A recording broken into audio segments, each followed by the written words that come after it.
નમસ્કાર વિદ્યાર્થી મિત્રો, સ્વાગત છે તમારું યુટ્યુબ ચેનલની અંદર. ધોરણ 5 ની અંદર હિન્દી વિષયમાં પાઠ 6 આવે છે હસી કા પિટારા, જે ચુટકુલે છે. આ પાઠને લગતા જે કંઈ સ્વાધ્યાયપોથીના અલગ અલગ પ્રશ્નોના જવાબ છે એની આપણે ચર્ચા કરવાના છીએ. વિડીયો અંત સુધી જોજો. વિડીયો ગમે તો લાઈક કરજો અને તમારા મિત્રો પણ વિડીયો શેર કરજો. સાથે ચેનલને સબસ્ક્રાઇબ ન કરી તો ચેનલને સબસ્ક્રાઇબ કરી લેજો. નવા વિડીયો ચેનલ પર મુકાતા રહેતા હોય છે, ન જોયેલા હોય જોઈ લેજો. શરૂઆત કરીએ. प्रश्न नंबर पहलो, निम्नलिखित प्रश्नों के उत्तर लिखिए. जिसमें पहलू है बेटे ने गधे को क्यों नहीं निकाला. जवाब आवश्य बेटे ने गधे को नहीं निकाला क्योंकि माँ ने उसे गाय को निकालने के लिए कहा था. ત્યારબાદ બીજું છે दूसरा दोस्त दीपक को मूर्ख क्यों कहता है. जवाब है दूसरा दोस्त दीपक को मूर्ख कहता है क्योंकि दीपक मिठाई नहीं खाता. ત્રીજું છે सचमुच में व्याकरण की दृष्टि से दीपक क्या है. जवाब है सचमुच में व्याकरण की दृष्टि से दीपक करता है. चौथुं है नौकर ने बिल्ली को क्यों नहीं भगाया. जवाब है क्योंकि मालिक ने उससे कहा था कि कोई भी काम करने से पहले मुझसे पूछ लिया करे. पांचवें है श्यामू रामू के प्रश्न का क्या जवाब देता है. जवाब है श्यामू रामू के प्रश्न का उत्तर देता है मूर्ख हो गया, यह गधा ही कुत्ता है. ત્યારબાદ પઢીએ और मजा उठाइए. જેમાં પહેલું છે मालकिन रामू मैंने कहा था पूजा के लिए धूप ले आना.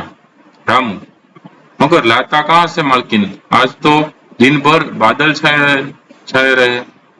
बीजू अरविंद अकल बड़ी या भैंस. वर्षा भैया पहले दोनों के जन्मदिन बताओ तभी तो पता चलेगा कौन बड़ा है. त्रीजू अमित भाई रात को सूर्य क्यों नहीं निकलता. सुमित निकलता तो है. अमित फिर दिखाई क्यों नहीं देता. सुमित अरे अंधेरे में कैसे दिखाई देगा. चौथू पिता लंका को सोने की लंका क्यों कहते थे. बेटा इसलिए कि वहां कुंभकर्ण जैसे सोने वाले लोग थे. कुंभकर्ण रावण का भाई था. वह सिर्फ भूख लगने पर ही नींद से उठता था. वो ढेर सारा भोजन कर फिर सो जाता था. प्रवृत्तियों की बात करिए जिसमें पहली प्रवृत्ति है पुस्तकालय में जाकर चुटकुले पढ़िए और 5 मजेदार चुटकुले यहाँ लिखिए, उन्हें अपनी कक्षा में या प्रार्थना सभा में भी सुनाइए. तो पहलू है टीचर जो बेवकूफ है वो खड़ा हो जाए. टीटू खड़ा हो गया. टीचर तुम बेवकूफ हो. टीटू नहीं सर आप अकेले खड़े थे, मुझे अच्छा नहीं लगा. बीजो मास्टर जी बच्चों बताओ जिसका कोई अंत नहीं इसको क्या कहते हैं. पिंटू मेरी माँ का भाषण. त्रीजू अध्यापिका कल मैंने तुझे कुत्ते पर निबंध लिखने को कहा था, तू लिख कर क्यों नहीं आया. राकेश क्या करूं मैडम, जैसे ही मैंने कुत्ते पर पेन रखा वो भाग गया. प्रश्न नंबर बीजो है प्रवृत्ति में अ निम्नलिखित प्रश्नों के विलोम विरुद्धार्थी शब्द ढूंढकर लिखिए. तो अहींया आपणे जोईए विरुद्धार्थी शब्द है सुबह तो शाम, दोस्त तो दुश्मन, मूर्ख तो बुद्धिमान, दिन तो रात, गलत तो सही, सूखा तो गीला. बाई पूछे उपयुक्त विलोम शब्द पर आधारित वाक्य बनाइए. एमां पहेलुं जोईए सुबह में बारिश का वातावरण था लेकिन शाम तक नहीं आई. बीजू मैं समझ रहा था हार्दिक मेरा दोस्त है लेकिन वह दुश्मन निकला. तीजू मैंने सोचा मेरा पजामा सूखा होगा लेकिन वह गीला था.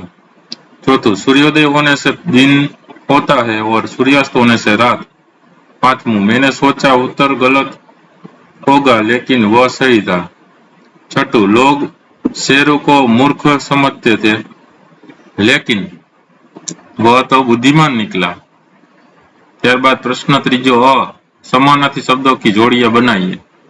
तो दोस्त तो मित्र, मूर्ख तो बेवकूफ, सुबह तो प्रातःकाल, वक्त तो समय.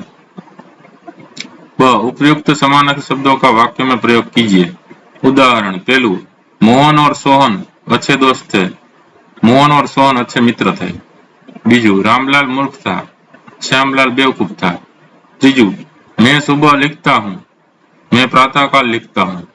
चौथू इसी वक्त गाड़ी जा रही है, इसी समय गाड़ी जा रही है. હતા અલગ અલગ પ્રશ્નોના જવાબો. વિડીયો ગમે તો લાઈક કરજો અને તમારા મિત્રો પણ વિડીયો શેર કરજો. સાથે ચેનલને સબસ્ક્રાઇબ ન કરી તો ચેનલને સબસ્ક્રાઇબ કરી લેજો. નવા વિડીયો ચેનલ પર મુકાતા રહેતા હોય છે. ફરી પાછા નવા વિડીયો સાથે મળીએ. ત્યાં સુધી તમારી કાળજી રાખજો, જોતા રહેજો.